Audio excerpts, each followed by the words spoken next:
Okay, everybody, so today I'm going to get into discussing a few of the different Mongol successor states, what it was like in those particular states, and just to kind of see the differences, how they developed. And to be honest, this is primarily with Chinggis's grandsons. So first we'll start in China, which, as I mentioned, it took 70 years to complete and wasn't really finished up until Kublai Khan finishes everything off again in 1279. Initially, it was all about destruction and plunder, and on a scale that has never been seen before. It's really where most of the Mongol wealth came from. And interestingly, like the destruction here was brutal. When you talk about the Mongols today, there are many people that talk about in fascination and stuff like that. None of those people live in China. Okay, China, it was just brutal. At one point, Ogadai actually proposed that they should kill everyone in northern China just to use it as pasture land for horses. But in the end, they just turned to just sucking wealth out of it and getting tons and tons of wealth. But in the end, they actually occupy it under Kublai Khan, the grandson of Chinggis.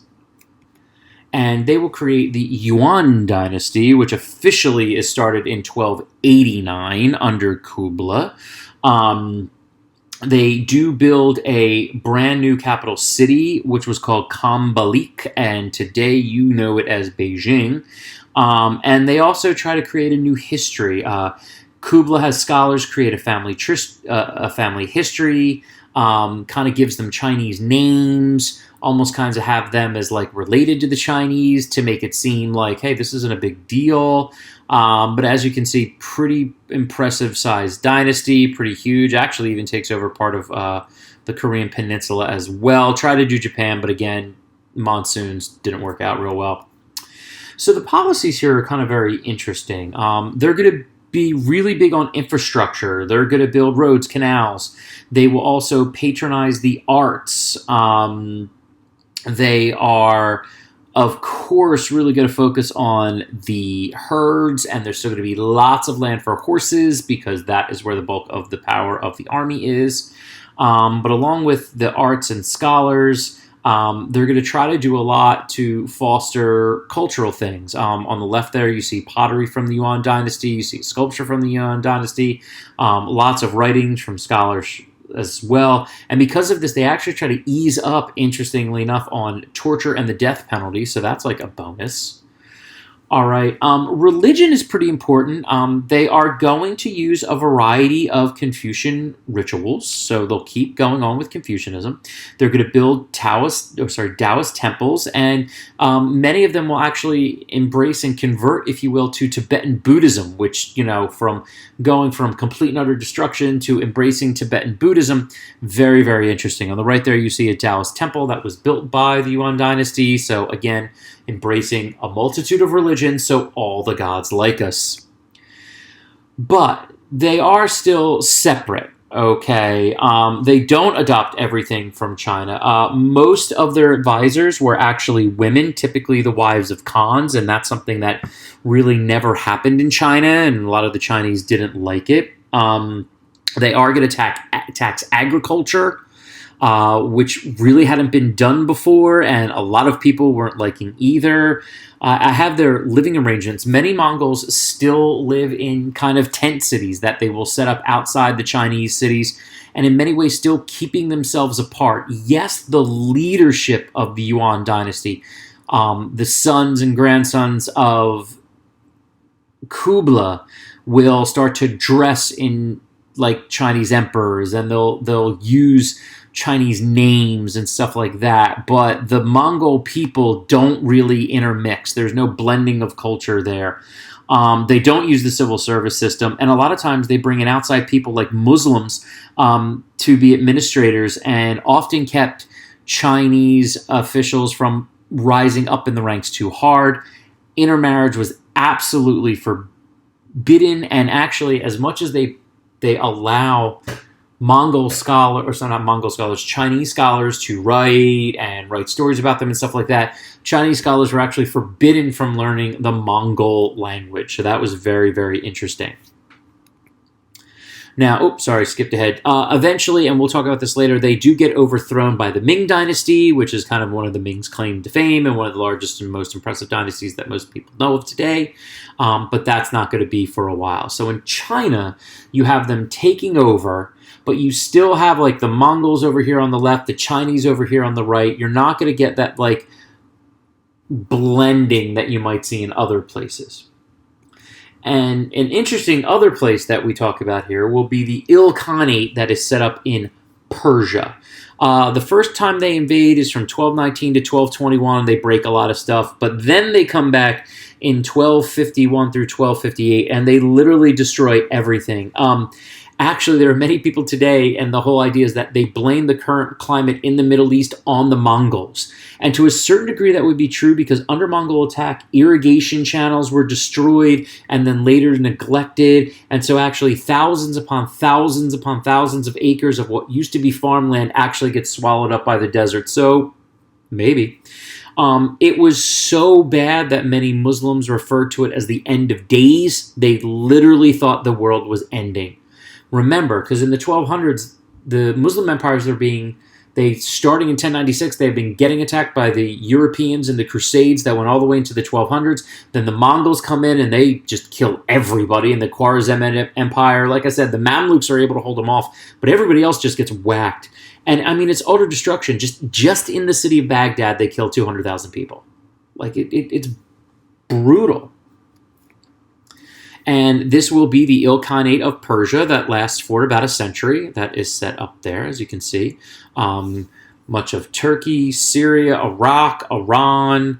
You have Azerbaijan and Georgia and Armenia up here. Parts of... Is that Uzbekistan? I think that's Uzbekistan. I could be wrong, though. And then Afghanistan, even into Pakistan. So this is a huge empire. Okay, this is a big, big empire here. In this case, this will be run by another grandson, Hulegu, and here you have absorption. This is very, very interesting. They don't stay separate. Actually, many of them will settle down and begin to practice agriculture. Under Hulegu's successors, they will repair some of that irrigation that they broke the last time. And probably the biggest deal, as you see that the picture on the right there, is in 1295, the leader Ghazan will convert to Islam, and then most Mongols in the area will then convert to Islam. You do also see some intermarriage, and then Mongols will start to learn and use the Persian language as well. So in this case, we have an absorption of the people here. Now, they'll be conquered by outside things, and you'll get some problems, which I'll talk about as well, but that's going to be very different than, say, China. Now, unfortunately, the fall, they get hit by a lot of things. The Black Death, that hurts, 1347, 1348. You also get weak leadership. You just don't get strong sultans. Parts of the empire start to break away. And then Timur or Tamerlane comes in and just basically puts the finishes and touches off and just breaks everything, which we'll talk about him later. And then finally, you have the Mongols in Russia. This is going to be led by the yet another grandson, Batu. They're going to, which you see a picture of him there on the left, they are going to conquer in 1237 and 1240. And you see a picture of actually them sacking, and this is a Russian depiction of the Mongols coming in and lighting the city of Kiev on fire.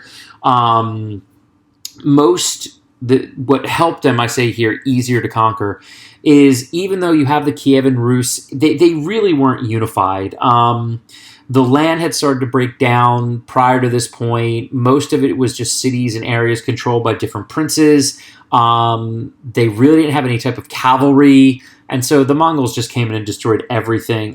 Most major Russian towns are burned to the ground. Probably the best example was the ancient capital of Kiev, which is now in the modern-day Ukraine. The city was destroyed to a degree that only 6 buildings remained standing. 6. This was like the biggest city in Russia, and there's 6 buildings left. And of the 50,000 people that lived in the city, only 2,000 people survived. So again, complete and utter destruction. And we have the setup of the Khanate of the Golden Horde, which was very, very interesting. So in the east, you see the Golden Horde, and that was grassland, that was open, that was steppe people.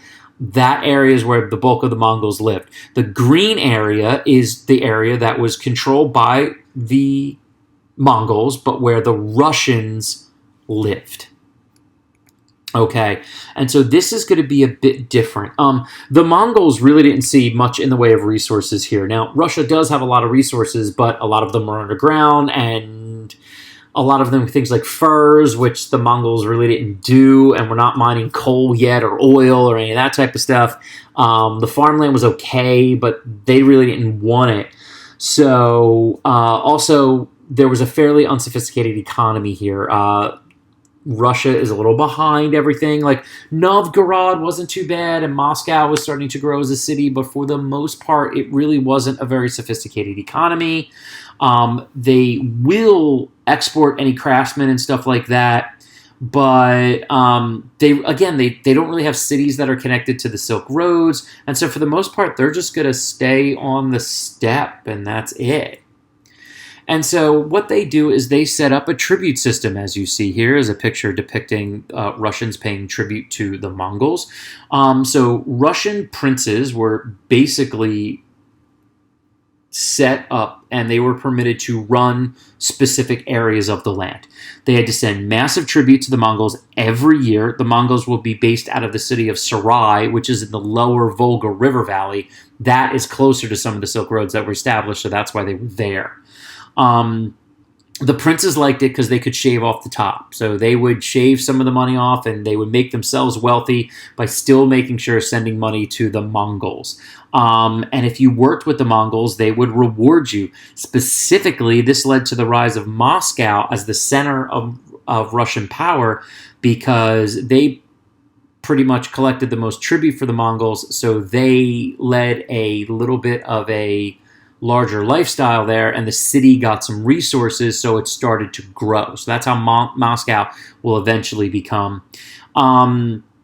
There's a little bit of exchange, but for the most part, there's no issues with Russian religion. This is the Russian Orthodox Church. It actually thrives and really becomes the main force, and which will help unify the people later. Because the one thing Russians, you lived underneath all these different princes, and the princes would fight each other and stuff like that. The one thing that could unify people would be the Russian Orthodox Church. That's going to be very important. We're going to talk about later. But because they kept themselves separate, there's really no cultural exchange between the two groups. I mean, Russian princes will adopt some of the taxation systems and weapons and some court practices, but for the most part, you have really... So in China, they occupy it, but they keep separate. In Russia, they don't really occupy it, they just get tribute. And then in Persia, you actually get full immersion. So 3 different ways to look at some of these different successor states that were set up. And as I said, many would last into the 15 and 1600s. And again, pretty impressive, all right? So the last thing we'll talk about in our next video is the impact of the Mongols. Hope you enjoyed this one, and I'll see you guys soon.